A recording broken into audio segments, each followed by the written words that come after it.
I'm Laura Davis from TideandTime.com here at WBOC's Historic Studio D. You're watching Delmarva Life. Oh, straight to a man's stomach. Yeah. Macaroni and cheese with a twist. Yeah, we're going to find out what that twist is. Laura's awesome. Well, tomorrow begins race weekend in Dover. It's also when Seaford's own CJ Faison hits the track.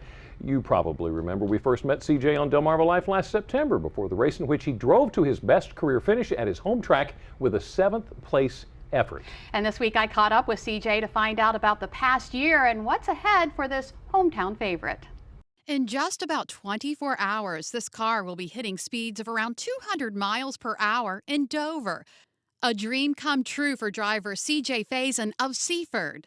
I've been running that for the past 2 years part-time and really looking forward to coming back to Dover and good to be back in my home state. CJ has been traveling all over the country but says coming home is always special. Coming across the Bay Bridge, I tell people all the time, that's one of the biggest things is you're coming over the Bay Bridge and you realize you're coming back to your home state, and which makes it even more sweet is, you know, you're going to be racing in Dover where you've dreamed of racing all your life, and it's actually becoming a reality. So it's be my 4th race in Dover, and I'm really excited to come back. CJ's racing career actually began when he was in preschool. That's when I started. It was cool. My dad, he got me started when I was about 4 and a half, and I got really interested in it, and it's been uphill ever since, and we've made a lot of progress in a short 20 years that, you know, we've been together and racing. So it's really an honor to come back and be able to have my dad along my side the whole race. So it's pretty cool. And he says it didn't take long to know he had what it takes to win. I'd probably say about the 1st or 2nd race. I actually went out there and won my first go-kart event, so that was pretty cool. My dad and I, you know, it was one of them things you either, you know, when you start out, you know, if you've got it or you don't. CJ just turned 20 last month, but says it's typical for someone so young to go so far. Usually is. You know, you travel the country. I mean, you're in, you know, we've got our hauler here that, you know, takes us to places everywhere around, you know, the United States, and you know, you can accomplish a lot, you know, if you have the right people, the right sponsors. CJ says that kind of support is vital because anything can happen in the span of a race.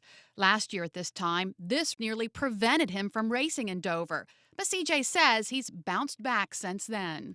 I'm doing good. I'm on 2 legs, so that's all that matters. You know, it's better than being on crutches that we were last year. I don't know, it kind of brought me down a little bit, but, you know, this year we've got a full focus on the race, and you know, I'm 100% healthy right now, so I can't thank you know, God enough for that, because, you know, to walk out of that accident that we did last year was pretty tough. But CJ isn't dwelling on the past. Come on, buddy, keep going.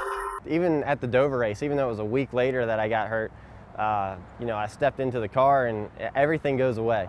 You've got to put yourself in that mindset that, you know, nothing's going to happen to you because you've got a, you know, a piece of machinery around you that's first off built to take a crash and then second off to go fast. So you can't think about those things. Instead, CJ and his crew are always thinking about the next race. Monday through Friday, I'm in their shop, and you know, most of the time helping them out on the cars, doing some marketing work, you know, for myself, and you know, looking for sponsors that, you know, can take me to the next level and really help you achieve your goals. But you know, working on the cars, that's the biggest deal. There's probably 80+ hours a week that has to go into one of these race cars just to help it perform and get to the track. So, and that's only half the battle, and you do even twice the work at the racetrack.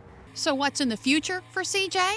Hopefully, you know, we're working on a couple of deals for next year and also 2015. So if something goes through, then hopefully I'll move up to the next level and really start to perform well there and get noticed, and, you know, just keep on moving up. But you've got to work every day at it. And that's the biggest deal is dedication and the hard work and passion that goes into these things. That's what will get you there.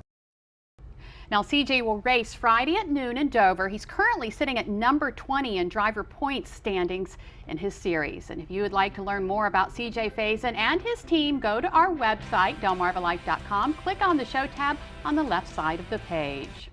Well, still ahead on Delmarva Life, with fall comes tons of pumpkin spice flavoring. Up next, we're headed into the kitchen to make mac and cheese with a pumpkin ale twist.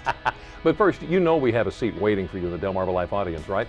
Please come be a part of the fun. Book your seat by visiting delmarvalife.com and clicking on the show tab, or just give us a call at 443-880-9116.